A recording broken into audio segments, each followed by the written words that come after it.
하나님 말씀 로마서 4장 17절부터 25절입니다. 제가 봉독하겠습니다. 기록된 바 내가 너를 많은 민족의 조상으로 세웠다 하심과 같으니 그가 믿은 바 하나님은 죽은 자를 살리시며 없는 것을 있는 것으로 부르시는 이시니라. 아브라함이 바랄 수 없는 중에 바라고 믿었으니 이는 내 후손이 이같으리라 하신 말씀대로 많은 민족의 조상이 되게 하려 하심이라. 그가 100세나 되어 자기 몸이 죽은 것 같고 사라의 태가 죽은 것 같음을 알고도 믿음이 약하여지지 아니하고 믿음이 없어 하나님의 약속을 의심하지 않고 믿음으로 견고하여져서 하나님께 영광을 돌리며 약속하신 그것을 또한 능히 이루실 줄을 확신하였으니 그러므로 그것이 그에게 의로 여겨졌느니라. 그에게 의로 여겨졌다 기록된 것은 아브라함만 위한 것이 아니요 의로 여기심을 받을 우리도 위함이니 고 예수 우리 주를 죽은 자 가운데서 살리신 이를 믿는 자니라. 예수는 우리가 범죄한 것 때문에 내줌이 되고 또한 우리를 의롭다 하시기 위하여 살아나셨느니라. 아멘.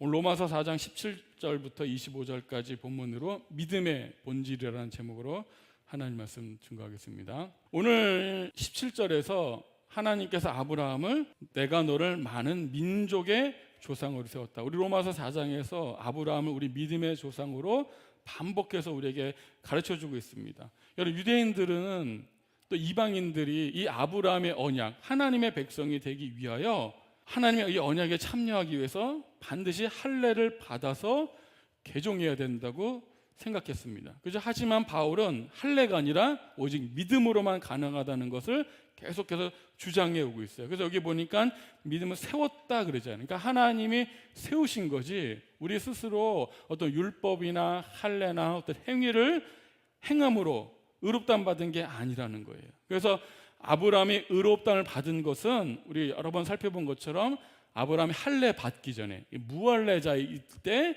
그때 의롭다함을 먼저 받았다는 것을 증명했죠. 아브라함은 할례 받기 전 이 무할례자의 그 신분에 있을 때 그가 하나님을 믿음으로 의롭다함을 받고 믿는 자들의 조상이 되었다는 것을 우리에게 말해줬습니다. 여러분 꼭 기억하세요. 율법, 할례, 어떤 우리 행위가 아니라 하나님이 주신 그 믿음으로만 구원을 얻습니다. 믿음은 들음에서 나죠. 그리스도의 말씀을 들으면서 나요. 그리고 믿음은 하나님께서 우리에게 주신 선물이에요. 그러니까 내가 어떤 믿는다라는 행위로 구원받는 게 아니에요. 내 안에서 만들어낸 믿음으로 구원받는 게 아닙니다. 하나님이 주신 그 믿음이 우리 안에 있을 때 우리가 그 믿음으로 하나님 앞에 의롭다함을 받습니다. 그래서 우리 17절 다시 보세요. 그러면 아브라함이 그 가졌던 그 믿음의 본질이 뭘까? 우리가 아브라함을 믿음의 조상이라고 할 때 정말 그 믿음의 그 본질, 점점 우리 구원받는 참된 믿음이 무엇인지 우리 한번 잘 정리해 보세요. 우리 교회 다니면 믿음이란 말 가장 많이 쓰잖아요. 그죠? 믿으세요.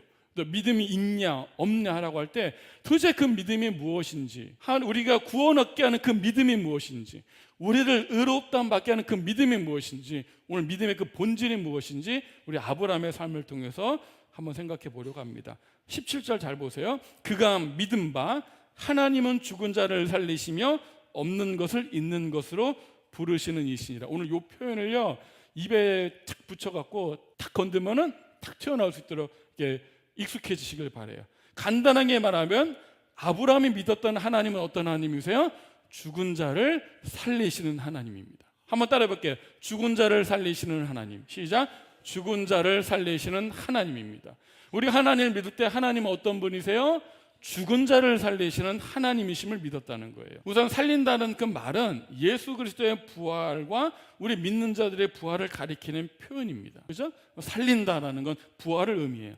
하지만 아브라함에게서 이 살린다는 말은 그의 삶 속에서 구체적으로 아브라함이 이삭을 하나님께 제물로 바친 그 사건에서 적용되는 표현이기도 해요. 아브라함은요 성경에서 부활신앙을 처음으로 가졌던 인물입니다. 구약에는 부활이 없는 것 같지만 아니요, 아브라함은 처음부터 이 부활신앙을 가졌던 거예요. 그래서 아브라함이 믿었던 하나님은 죽은 자를 살리시는, 부활시키시는 하나님을 믿었다는 거예요. 또한 아브라함이 믿었던 하나님은 어떤 하나님이에요? 없는 것을 있는 것으로 부르시는 이로 믿었습니다.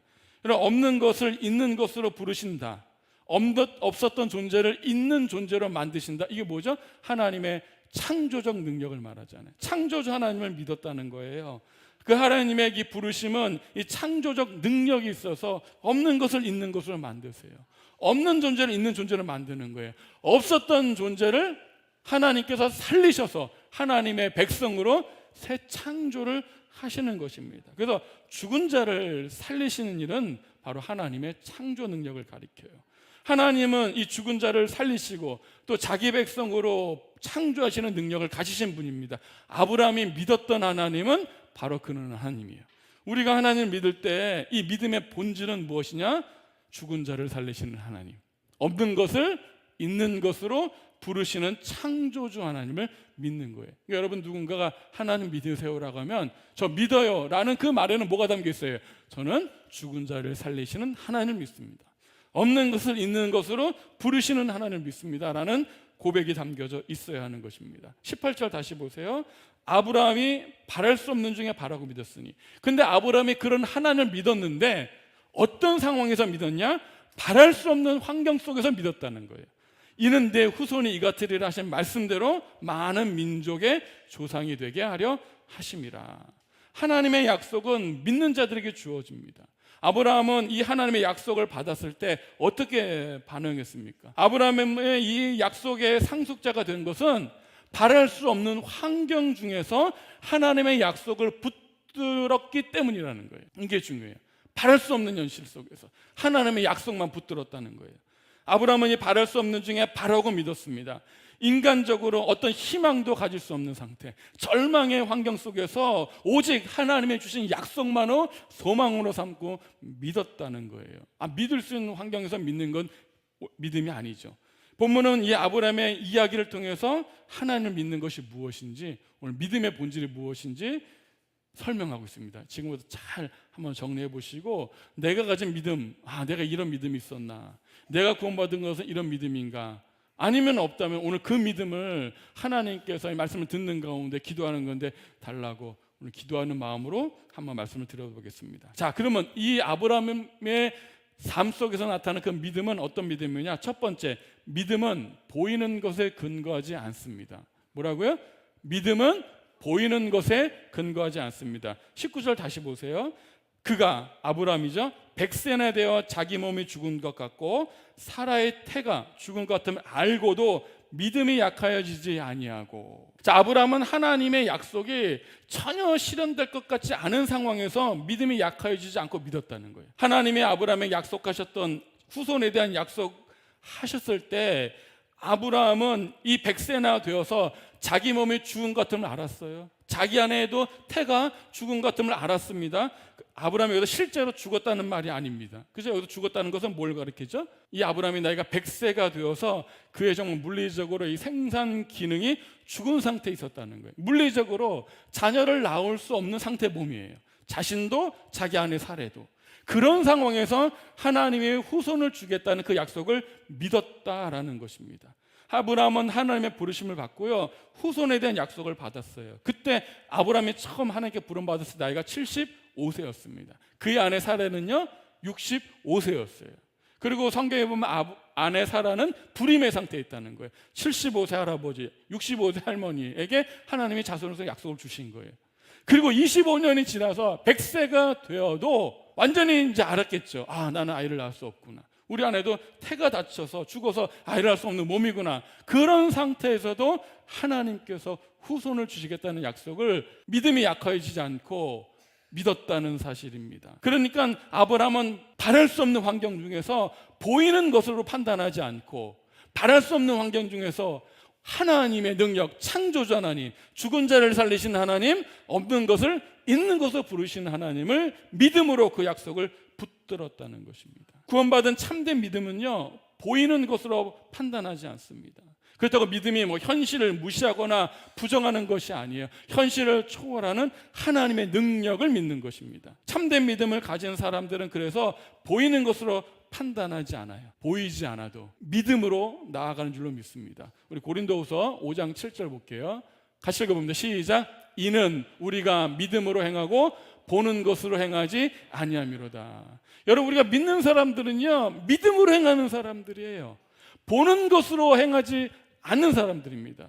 교회를 다니면서 이 말씀 속에서 믿음을 가진 사람들, 우리 환경을 근거로, 보이는 것을 근거로 믿음으로 행동하는 게 아니에요. 환경은 전혀 바랄 수 없는 환경일지라도 보이지 않는 하나님의 그 믿음으로 판단하고 하나님께 나아가는 자들입니다. 이게 믿음이에요. 히브리서 11장 1절. 믿음은 바라는 것들의 실상이요, 보이지 않는 것들의 증거라는 거예요. 아니, 보이지 않는 하나님의 약속의 증거가 어디 있습니까? 그게 믿음이라는 거예요. 그 믿음은 내가 만들어낸 믿음이 아니고 하나님의 선물로 받은 믿음입니다.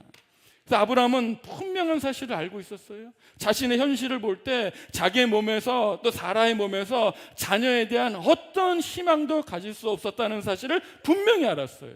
이건 전혀 현실적이지 않은 거예요. 하나님의 약속은 비현실적으로 보이는 거예요. 그러나 아브라함은 보는 것으로 판단하지 않았습니다. 아브라함은 어떻게 해요? 오직 하나님이 주신 믿음에 의해서 믿음으로 나아갔어요. 그래서 하나님의 그 약속을 보이는 것으로 판단하지 않고 오직 믿음으로, 하나님은 죽은 자를 살리신 하나님이지, 그분이라면 어떻게 해요? 죽었던 몸을 다시 살리심으로 후손을 우리에게 주실 것을 믿었다는 것입니다. 그래서 믿음은요, 세상의 상식, 우리의 감정, 보이는 것에 근거하지 않습니다. 하나님의 약속에 근거하는 거예요. 여러분, 오해하지 마세요.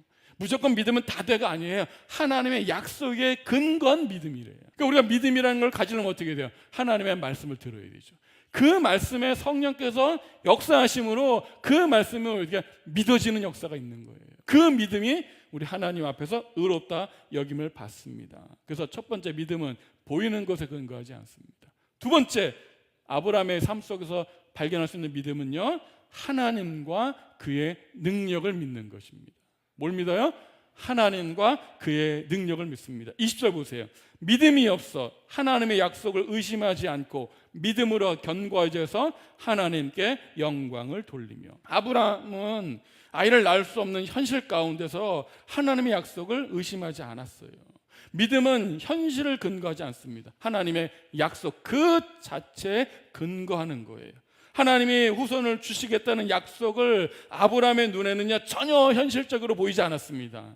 이거는 내가 물리적으로 아이를 낳을 수 없는 생산 기능이 죽은 상태예요. 우리 아내를 봐도 이미 불임의 상태고 태가 닫혀 있습니다. 이거는 과학적으로, 상식적으로 아이를 낳을 수 없다는 건 누구나 다 알 수 있는 사실입니다. 누구에게 물어봐도 이 일을 달 사람이 하나도 없습니다. 그러니까 아브라함은 자신의 몸을 볼 때나 그 안에 사람을 볼 때나 아이를 생산할 수 없다는 상태를 너무나 잘 알았습니다. 그럼에도 어떻게 해요? 믿음이 없어서 하나님의 약속을 의심하지 않았습니다. 오히려 믿음으로 더 견고해져서 하나님께 영광을 돌렸다는 것이죠. 그리고 하나님은 능히 그 약속을 이루실 것을 확신했습니다. 여러분, 견고해졌다는 것은요, 점점점 믿음이 더 강해졌다는 이야기예요. 아브라함은 죽은 것 같은 그 상황에서 살리시는 능력을 가진 하나님의 약속을 붙들고 더 견고해진 믿음으로 하나님께 나아갔다는 사실입니다.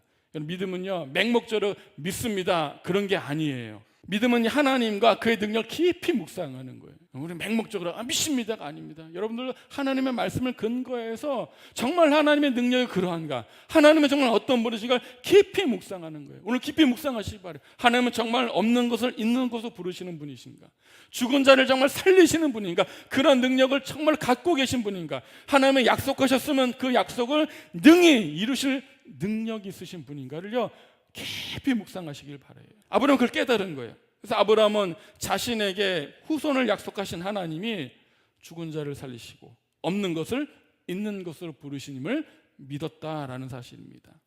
여러분, 하나님의 약속을 자신의 현실에 비추어 보면 전혀 가능성 없는 공수표처럼 보여요. 그러나 아브라함은 어떻게 해요?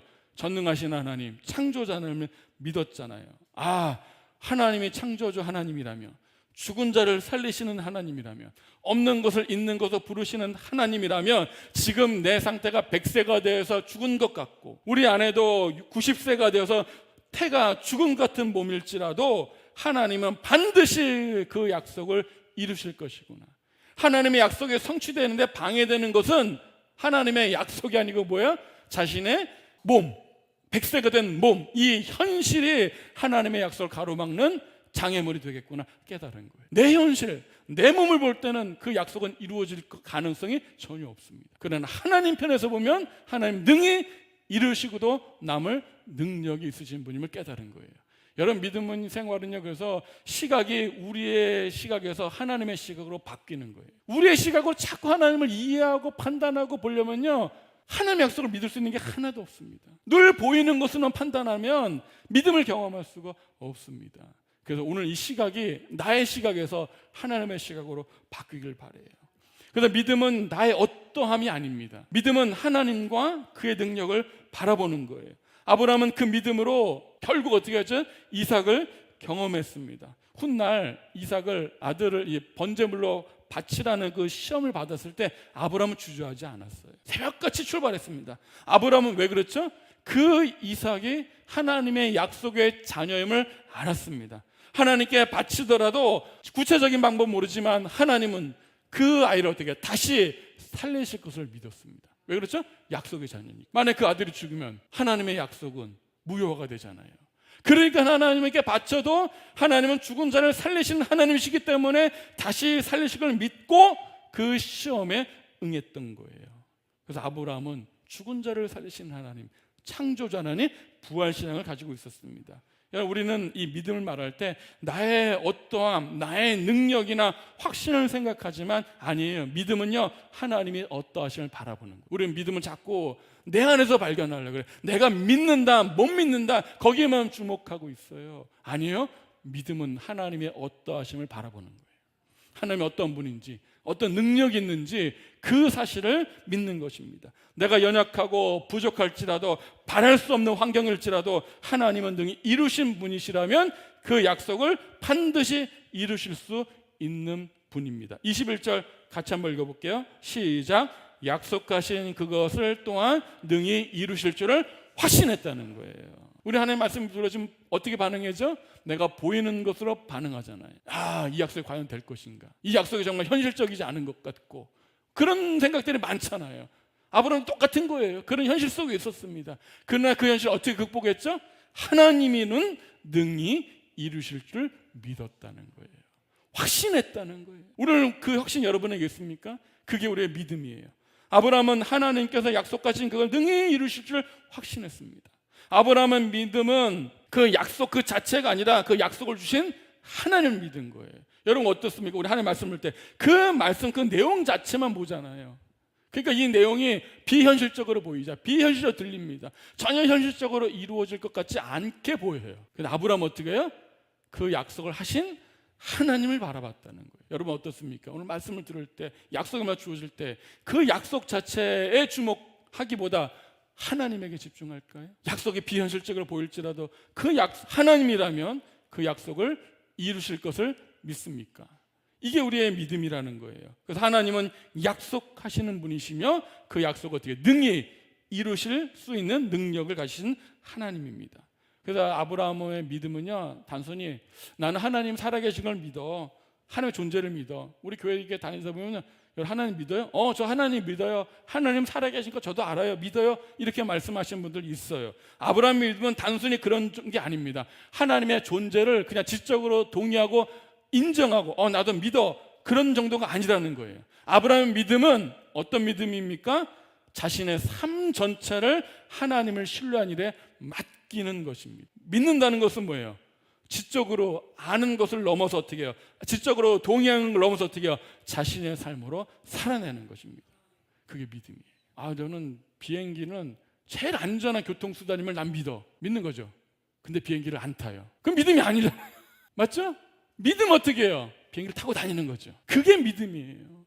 근데 우리는 그저 직접으로 나 알아, 알아, 나도 알아, 비행기가 제일 안전한 교통수단이 알아. 그거는 아니라는 것입니다. 알면 어떻게 합니까? 우리 삶을 전적으로 헌신하는 거예요. 그게 믿음이에요. 그래서 아브라함은 죽은 자를 살리신 하나님을 믿었기 때문에 단순히 그 사실을 믿는 것을 넘어서 어떻게 해요? 자신의 아들 내어주고 바치는 헌신으로 삶을 살아냈다는 것입니다. 그게 믿음이에요. 오늘 우리는요, 아브라함보다 더 많은 증거들을 가지고 있습니다. 그렇죠? 아브라함은 100세, 또 아내 사라는 부림의 때에서 이삭을 얻었잖아요. 죽은 자를 살리신 하나님의 능력은 어디에 절정을 이룹니까?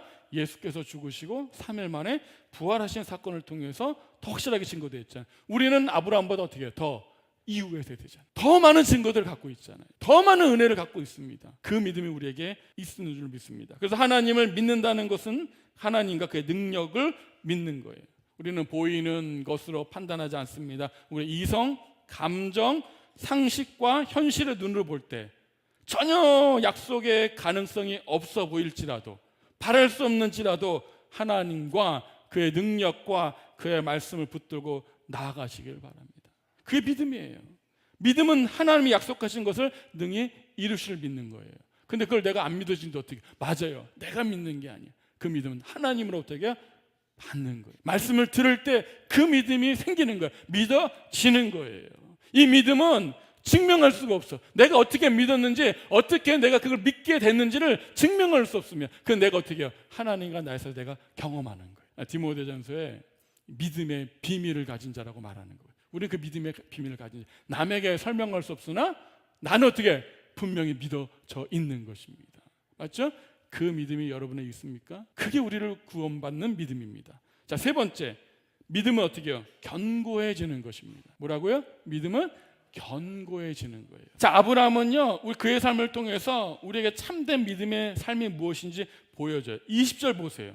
아브라함의 믿음이 없어 하나님의 약속을 의심하지 않고 라고 말하죠.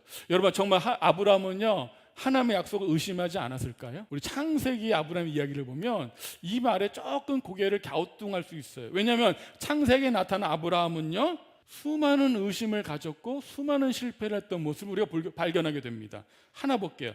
첫 번째, 아브라함은요 하나님의 명령 없이 약속의 땅을 떠났습니다. 잘 보세요. 창세기 12장 7절. 하나님께서 아브라함을 이 약속의 땅에 부르셨죠.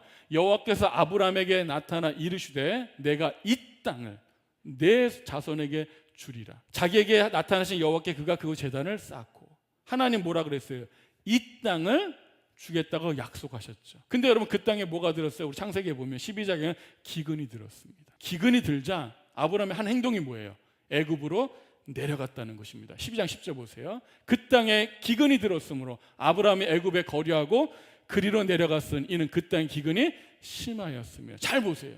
아브라함이 믿음으로 약속의 땅에 왔습니다. 도착했잖아요. 그 하나님은 이 땅을 주겠다고 약속하셨습니다. 약속 있죠? 이 땅을 주겠다는 약속. 근데 그 땅에 기근이 들자 아브라함의 눈에 뭐가 들어왔어요? 기근이 보였어요. 그리고 그 당시에 상식으로 기근이 들면 어디예요? 풍성한 땅 애굽으로 가는 게 상식이에요. 자연스럽게 애굽으로 내려갔습니다. 뭘 보고요? 세상의 상식에 따라 보이는 것으로 판단했습니다. 아브라함이 정말 믿음이 의심하지 않았던 어떻게 해요? 그 기근이 들어 이 땅을 약속하신 하늘 보고 그 땅에 있었어야죠. 머물렀어야죠. 근데 아브라함은 믿음이 흔들렸죠. 그래서 애굽으로 내려갔습니다. 하나님의 명령하지 않았는데도 약속을 따라가지 않고 보이는 것으로 따라갔습니다. 두 번째, 그 애굽에 내려가서 어떤 일이 발생하죠? 아내 사례의 정체를 숨깁니다. 아브라함의 기근 때문에 하나님 명령 없이 약속의 땅을 떠나 애굽으로 내려갔어요. 그런데 아브라함이 가만히 보니까 아내 사라가 이쁜 거예요. 그러니까 이 애굽 사람들이 이 아내 사라를 뺏기 위해서 자기를 죽일 것 같은 그런 걱정이 갑자기 생긴 거예요. 그래서 뭐라고 이야기합니까? 우리 아내는 너는 되게 아리따운 여인이니까 애굽 사람들이 너를 찾아오고 나를 죽일 것 같아. 그러니까 우리 어떻게 이제는 부부 사이라고 하지 말고 너를 내 누이라고 하자, 이렇게 제안을 해요. 아브라함은 지금 무슨 생각 갖고 있어요? 아내를 빼앗겨도 나만 살면 돼, 이런 생각 갖고 있는 거예요. 너가 되게 아리따우니까 네가 또 데려가도 어쩔 수 없어. 그거는 나는 살아야겠어. 그러니까 어떻게 누이라고 하자, 이렇게 된 거잖아요. 그거를 걱정하고 작전을 짜고 내려갔습니다. 아브라함은 정말 아내를 잃는 것보다 자기 목숨 잃는 걸 더 두려워했죠. 그리고 실제로 아브라함이 걱정했던 그 일이 그대로 일어났어요. 애굽 사람들이 그 사례를 보고 심히 아리따움을 보았다 그래요. 소문이 났어요. 여기 웬 미녀가 들어왔다, 아리따운 여인이 들어왔다 소문이 나갖고 왕궁의 고위직 공무원들 다 보고 소문이 나요. 결국 이게 어디에 귀까지 가요? 바로의 귀에까지 들어가요. 우리 애굽에 심히 아리따운 여인이 들어왔습니다. 그리고 그 여인을 궁으로 데려갑니다. 이때 아브라함 나이가 몇 살이었다고요? 75세. 사례는요 65세. 65세 할머니가 도대체 얼마나 이쁜 거예요. 예? 온 나라가 그냥 너무 아리따워서 눈이 뒤집힐 정도로 할머니가 얼마나 이게 몸 관리를 잘하셨으면. 그런 하나님은 그 일로 바로와 그 근집에 큰 재앙을 내리심으로 아브라함과 사라를 애굽에서 구해내십니다. 왜 그랬죠? 하나님의 약속은 아브라함과 사라를 통한 후손에 대한 약속이에요. 사라를 빼앗기면 하나님의 약속이 위기에 오잖아요. 그러니까 하나님 어떻게 해요? 직접 개입하셔서 그 약속을 이루어 가시는 분이세요. 여러분, 여기 하나님의 약속을 이루신 신실함을 보셔야 됩니다. 자, 세 번째, 하나님에 대한 후손에 대한 약속에 의문을 갖습니다. 75세, 65세도 이게 그때는 조금 가능할지도 모르겠다 막 그런 생각하면 시간이 점점 지나도 이 가능성이 조짐이 안 보이니까 당연히 어떻게 하겠어요?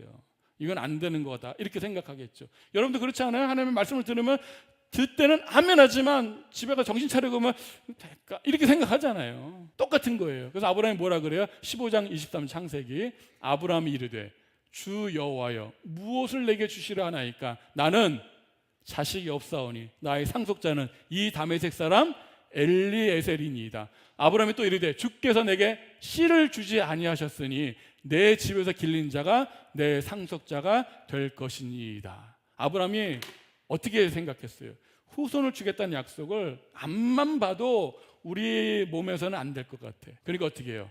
인간적인 생각으로 내 종 엘리에셀을 내 상속자로 삼아야겠다 생각하는 거예요. 이해가 되시죠? 하나님의 약속이 전혀 현실적으로 들어오지 않으니까 인간적인 방법으로 그렇게 판단한 것입니다. 계속 하나님의 약속에 어떻게 아브라함이 의심을 가져야 안 가져요? 계속 갖고 있잖아요. 네 번째, 그래서 결국 어떻게 합니까? 인간적인 방법으로 후손을 낳습니다. 그가 누구죠? 이스마엘. 하나 볼게요. 창세기 16장 1절. 아브라함 안에 사라는 출산하지 못하였고 그에게 한 여종이 있으니 애굽 사람이요 이름은 하갈이라. 사레가 아브라함에 이르되 여호와께서 내 출산을 허락하지 아니하셨으니 원하건대 내 여종에게 들어가라.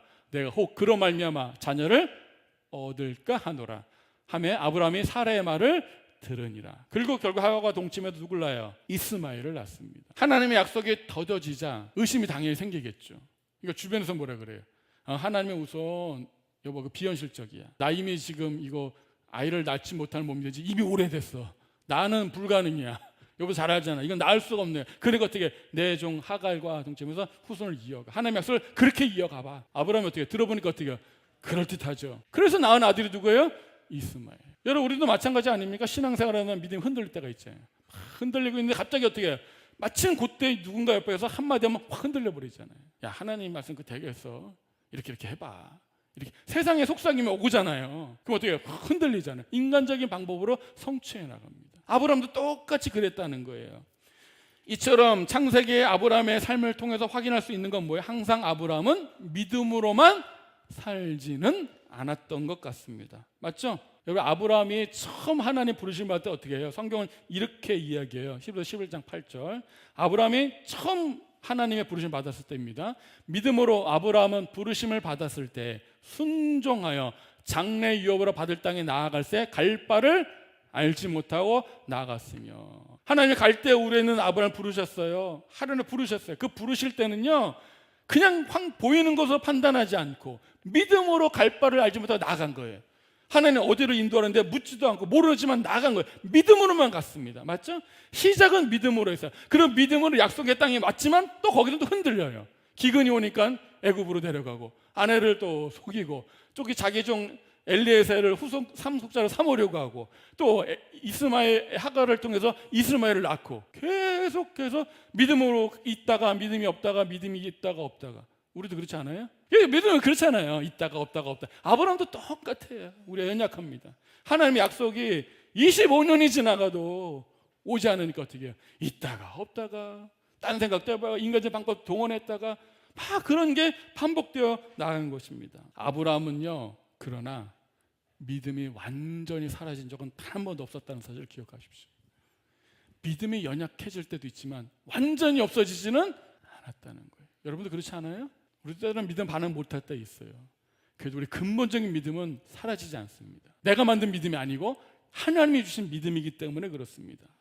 아브라함은 때로는 보이는 것으로 지극히 인간적인 것으로 상식적인 것으로 판단을 했습니다. 그럼에도 실패에도 불구하고 아브라함은 다시 하나님의 약속을 붙들고 일어났어요. 그때마다 예배드리고 그때마다 하나님의 약속을 붙들고 일어났다는 것입니다. 그래서 바울이 말하고 있는 것처럼 믿음이 어떻게 해요? 점점 견고해져 갔다는 사실입니다. 주기는 이렇게 되지만 결국 이렇게 되는 거예요. 우리도 그렇게 되지 않습니까? 믿었다가 못 믿었다가 의심했다가 근본적인 믿음이 있는 사람은 어떻게 해요? 그 믿음이 점점점 견고해져 가는 것입니다. 처음부터 완벽한 믿음은 없어요. 믿음은 어떻게 해요? 단련되어져 가는 거예요. 성장해 가는 것입니다. 견고해져 가는 것입니다. 그래서 아브라함의 반복되는 실패 속에서 하나님의 약속은 나의 능력으로 인간적인 방법으로 이룰 수 있는 게 아니라는 걸 깨달았습니다. 인간적인 방법으로 세상적인 방법으로 나의 능력으로 되는 것이 아니구나를 알았던 거예요. 하나님의 약속을 이루는 유일한 길은 오직 그 하나님의 능력을 의지하는 것밖에 없구나라는 것을 점점 깨달아간 거예요. 무엇을 붙들고? 하나님의 말씀을, 약속을 붙들면서. 그게 믿음이라고 말하는 것입니다. 뭘 말하고 있는 걸까요? 믿음은 처음부터 완전하지 않습니다. 믿음은 우리 자신에게 근거를 두지 않아요. 하나님의 약속의 말씀 붙들고 그 약속을 이루시는 하나님을 점점점 신뢰함으로 믿음이 견고해져 가는 거예요. 그러니까 여러분 자꾸 뭘 바라봐야 돼요? 자꾸 하나님의 약속을 바라봐야 돼요. 자꾸 나를 바라보고 자꾸 이렇게 주변을 바라보자 믿음은 점점 약해질 수밖에 없어요. 거기서 오늘 실패를 자꾸 경험하는 거예요. 그것도 하나님 섭리 가운데 있습니다. 그 가운데서도 이것도 내 능력으로는 되는 게 아니구나. 내 어디 인간적인 약속을 이루는 것이 아니구나. 하나님으로 능력으로 이루는 것이구나를 깨닫고 다시 그 약속 붙들고 일어나는 거예요. 그 약속 붙들고 다시 일어나는 거예요. 그러면서 점점 어떻게 합니까? 믿음이 견고해져 나아가는 것입니다. 그게 하나님이 주신 믿음의 모습입니다. 그래서 우리 믿음의 실패와 그런 경험 속에서 모든 우리 인간적 한계들 하나님께 고백하고 하나님께 점점점 나아가는 거예요. 결론입니다. 22절 같이 한번 읽어볼게요. 4장 22절 시작. 그러므로 그것이 그에게 의로 여겨졌느니라. 아멘. 이게 로마서 4장의 결론입니다. 4장 3절에 뭐라 그랬어요? 아브라함이 하나님 믿음에 그것이 의로 여겨졌다 그랬죠. 창세기 15장 6절 말씀을 인용하면서 이게 결론이에요. 아브라함이 이 얘기하려는 거예요. 아브라함도 믿음으로 의롭다 여김을 받았다라는 것입니다. 뭘 믿었다는 거예요? 이제 구체적으로 드러났죠. 뭘 믿었어요? 바랄 수 없는 중에 바라고 믿었어요. 뭘 믿었어요? 죽은 자를 살리신 하나님을 믿었어요. 뭘 믿었어요? 없는 것을 있는 것으로 부르시는 하나님을 믿었다는 거예요. 그 믿음이 있을 때 하나님 앞에 의롭다함을 받는다는 것입니다. 그게 구원받는 믿음이에요. 그래서 여러분들 이 아브라함이 의롭다함 인정받는 그 믿음이 바로 이 믿음이었다는 사실을 우리는 알 수 있습니다. 자, 바울은 이 믿음의 조상인 아브라함이 어떻게 믿음으로 의롭다함을 받았는지를 계속 설명해 왔잖아요. 그의 삶을 통해서 참된 믿음의 본질이 무엇인지 설명해 왔습니다. 자, 그러면 그건 아브라함의 믿음이지 우리와 그는 어떤 상관이 있어? 그게 중요한 거잖아요. 아브라함이 하나님을 믿으니 창세기 15장 6절에 여호와께서 이를 그의 의로 여기셨다 그랬잖아요. 아브라함이 그 하나님을 믿고 의롭다기를 받았어. 근데 그게 우리와 무슨 상관이야? 이게 중요한 겁니다. 자, 로마서 4장 23절부터 25절 잘 보세요. 그에게 의로 여겨졌다 기록된 것은 이 창세기 15장 6절 아브라함이 하나님 믿음에 의롭다함을 여겨졌으니 요거 있죠. 요 기록은 아브라함만 위한 것이 아니에요. 24절 의로 여기심을 받을 우리도 위함이니 이게 중요해요. 그러니까 하나님이 아브라함이 그 하나님을 믿음에 의롭다 여겨졌다 그랬죠. 그 사실을 성경 기록한 이유가 뭐예요?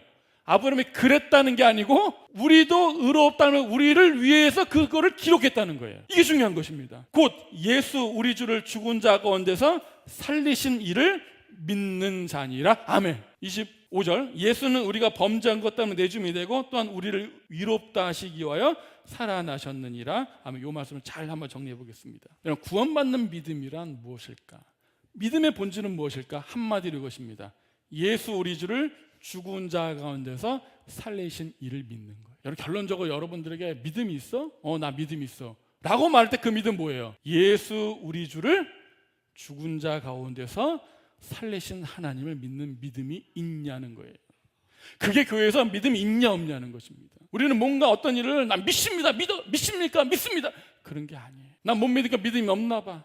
나 요즘 신앙생활 조금 교회 조금 자꾸 빠지니까 믿음이 없나 봐. 여러분 그게 아니에요. 그런 연약한 실패의 상황 속에서도 아브라함처럼 약속을 하고 애굽 땅에 내려가고 아내의 정체를 숨기고 그저 인간적인 방법을 때로는 동원해서 이스마엘 낳을 그 순간에도 너 믿음이 있어라고 물을 때 나 믿음이 있어. 어떤 믿음인데? 예수 우리 주를 죽은 자 가운데 살리시는 나는 믿어. 그게 믿음이에요. 그 믿음 있는 사람이 하나님 앞에 의롭다 여기좀 받는 것입니다. 예수 그리스도의 죽음과 부활이 우리 범죄한 것 때문에 죽으시고 우리를 의롭다 하시고 살아나셨다는 사실 기억하세요. 예수님의 죽음과 예수님의 부활이 우리가 무슨 상관이 있어? 성경 가르쳐 주죠. 예수님 왜 죽으셨어요? 우리가 범죄한 것 때문에 죽으셨대요. 그럼 예수님 왜 부활하셨어? 왜 부활하셨어요? 우리를 의롭다 하시기 위해 부활하셨다는 거예요. 잘 한번 이제 정리해 보세요. 예수님 왜 죽으셨어요? 우리가 범죄한 것 때문에. 예수님 왜 부활하셨어요? 우리를 의롭다 하시기 위하여. 이게 성경적인 답입니다. 여기서 예수님의 죽음과 부활이 왜 우리의 구원에 어떤 의미가 있는가를 중요한 걸 보여주는 거예요. 자, 예수님의 죽음과 부활이 없다는 칭의는 절대 없습니다. 예수님의 죽음과 부활이 없는 믿음으로 의롭다 하면 되는 길은 절대 없습니다. 여러분 예수님은 왜 죽으셨죠? 예수님 죽음을 통해서 어떤 효과가 일어난 것입니까? 예수님께서 십자가에 탁 달리실 때 마지막에 뭐였어요? 다 이루셨다 이죠. 원어적이면 다 갚았다는 거예요. 우리 모든 죄값을 다 치르셨다는 거예요. 우린 죄가 있으면 의인이 아니잖아요. 죄를 해결해야 의롭다 인정받는 거잖아요. 그러니까 예수님이 죽으심으로 십자가에 죽으심으로 그걸 우리 죄값을 다 갚으셨기 때문에 이제 법적으로 우리를 의롭다 할 합법적인 근거를 마련하신 거예요. 그게 예수님 죽으신 거예요. 여러분 이걸 아셔야 돼요. 예수님 왜 십자가 주셨어요? 나를 의롭다 하시는 근거를 마련하기 위해서. 하나님이 우리를 의롭다 하시는데 그냥 너가 죄가 있는데 너 그냥 의로워. 이런 불의한 재판관이잖아요. 하나님은 공의와 정의의 재판관 아닙니까? 의로운 재판장이잖아요. 그러니까 분명한 합법적인 근거를 가지고 우리를 무죄, 의롭다 하셔야 되잖아요. 그 근거를 누가 마련했다고? 예수께서 죽으심으로, 우리 죄값을 다 갚으심으로. 그게 예수님 죽으신 이유예요. 그래서 우리를 의롭다 하시기 위해 하나님은 살리신 거예요. 왜? 죄가 없으신 분을 죽였으니까 다시 살리실 근거가 있죠. 그래서 좀 다시 살리셨어요. 그 예수님을 다시 살리심으로 우리를 의롭다 여겨주신 것입니다. 이해가 되시죠? 그래서 예수님의 부활은요, 우리 믿는 자들을 그 부활하신 주님과 연합시켜 주셔서 새 생명을 얻게 하는 거예요. 이제는 사망의 죽음에서 어떻게 해요? 생명의 나라로 우리를 옮겨주신 거예요. 죄와 사망의 세력에서 어떻게 해요? 하나님의 생명의 영향력 있는, 생명의 능력 있는 곳으로 우리를 옮겨주신 거예요. 그 말은 우리는 이제는 죄와 싸워서 이길 수 있는 능력을 가졌다는 이야기입니다. 그게 우리가 의인이에요. 그러므로 죄를 이길 수 있는 힘을 얻게 된 거예요. 이해가 되십니까?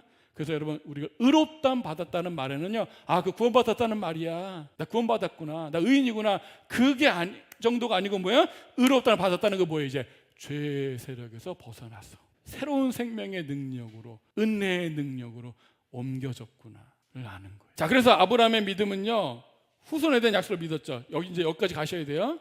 아브라함이 후손에 대한 믿음을 가졌죠. 그 후손이 누구였어요? 이삭을 낳음으로 하나님 약속을 정말 지키셨구나 까지만 생각하면 안 돼요. 하나 더 볼게요. 갈라디아서 3장 16절. 자, 이 약속들은 아브라함과 그 자손에게 말씀하신 것인데 여럿을 가리켜 그 자손들이라 하지 아니하고 오직 한 사람을 가리켜 내 자손이라 하셨으니 곧 그리스도라. 하나님이 아브라함에게 내가 너에게 자손들을 약속한 게 아닙니다. 뭘 약속했다는 거예요? 자손을 약속했다는 거예요. 그런데 그 자손은 결국 누구예요? 메시아 그리스도라는 약속. 아브라함이 믿었던 약속은요, 하나님은 죽은 자를 살리시는 하나님인데 내 죽은 몸, 우리 안에 살의 몸을 살리셔서 아들을 낳게 하시는데 그거는 이삭에서 그치지 않고 궁극적으로 어디까지 바라봤다는 거예요? 이삭을 통해서 오실 단 한 사람, 예수 그리스도 메시아를 믿었다는 거예요. 그래서 아브라함도 그러잖아요. 예수님께서 이제 나의 때를 보고 즐거워했다고. 아브라함은요, 어디까지 바라본 거예요? 후손에 대한 약속을. 자신의 몸에서 낳을 이삭을 통해서 누구? 결국 메시아가 올 것을 바라봤다는 거예요.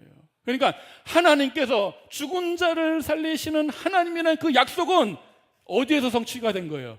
예수 그리스도의 죽으심과 부활하심으로 성취가 된 거예요. 그게 믿음입니다. 그게 아브라함이 가졌던 믿음이라는 거예요. 그러니까 우리의 믿음도 이 아브라함 가운데 한 사람, 그 예수님을 통하여 성취하심을 믿는 거예요. 아브라함이 죽은 자를 살리신 하나님을 믿었듯이 우리는 뭘 믿어요? 예수 그리스도를 죽은 자 가운데서 살리신 하나님을 믿는 거예요. 그 믿음을 우리가 하나님 뭐예요? 의롭다 여겨 주십니다. 예수 우리 주를 죽은 자고 살리신 하나님을 믿습니까? 그게 믿어지는 순간이 오면 그 하나님의 의롭다를 받는 거예요. 그래서 바울은 로마서 4장에서 아브라함과 다윗을 계속 증인으로 내세워서 뭐라 그래요? 야, 할례와 율법이 있기 전에, 행위가 있기 전에 뭐예요? 믿음으로 의롭다함이 먼저 있었다라고 이신치기 복음을 입증하잖아요. 신앙생활에 반드시 잊지 마세요. 어떤 우리가 행위로 구원 얻는 것 아닙니다. 아닙니다. 어떤 행위가 있기 전에 뭐부터 있었다는 거예요? 믿음으로 의롭다함이 먼저 있었다는 사실입니다. 행위는 믿음으로 의롭다함이 있다는 사실을 증명할 뿐입니다. 이거 혼돈하지 마세요. 이해가 되시죠? 그래서 구원을 받는 믿음을 가진 사람은 이미 의롭다함을 받았다는 사실을 믿으시길 주의로 축복합니다. 내가 여전히 죄 가운데 있을지라도 연약과 실패할지라도 내 구원받는 믿음을 가진 사람은 뭐야?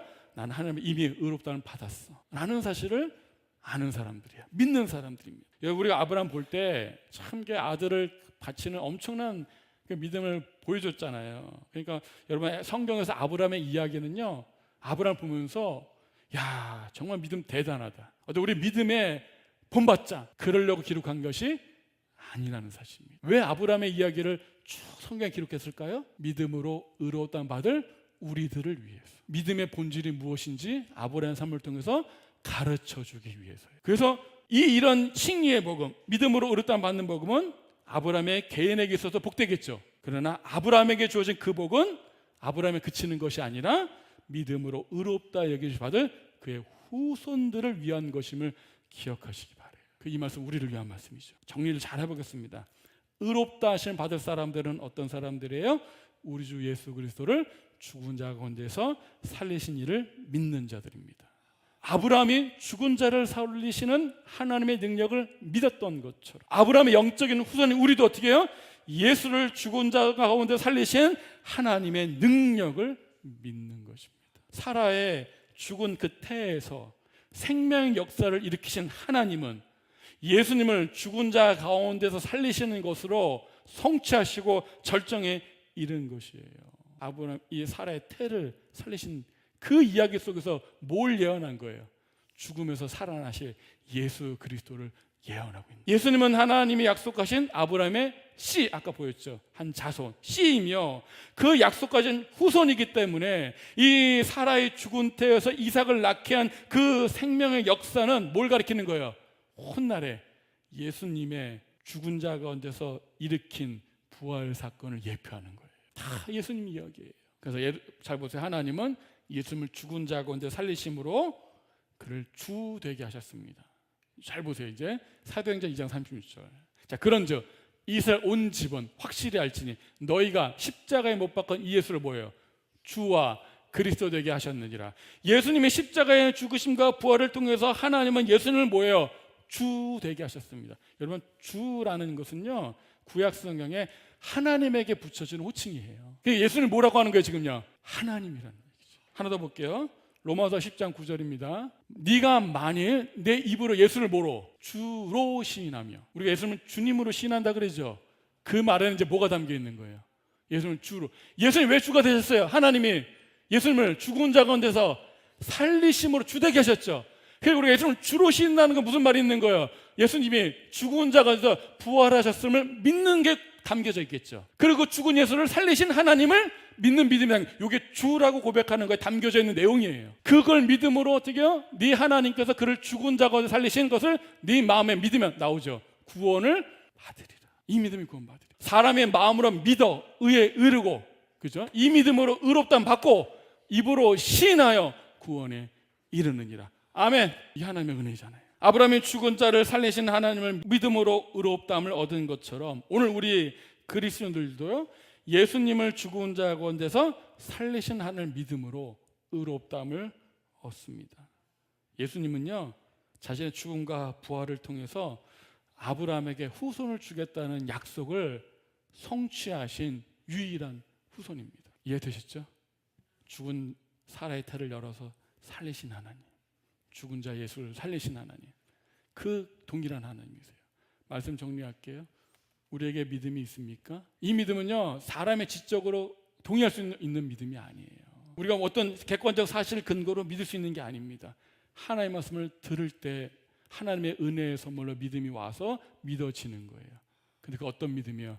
하나님은 죽은 자를 살리시는 하나님, 없는 것을 있는 것으로 부르시는 하나님, 죽은 자, 우리 주 예수 그리스도를 죽은 자 가운데서 살리신 하나님을 믿는 믿음. 그래서 나도 부활할 것을 믿는 거예요. 그 믿음이 우리를 의롭다 한 계고, 그 믿음으로 우리는 구원받는 줄로 믿습니다. 맞죠? 믿음은 보이는 것에 근거하지 않습니다. 하나님과 그의 능력, 그 믿음이 있으면 감사하고 찬양하시고요. 아직 조금 내가 불안, 기도하시고 하나님 그 믿음을 내게도 주옵소서. 거기에 우리의 자유가 있고 우리의 힘이 있고 우리의 안전함이 있습니다.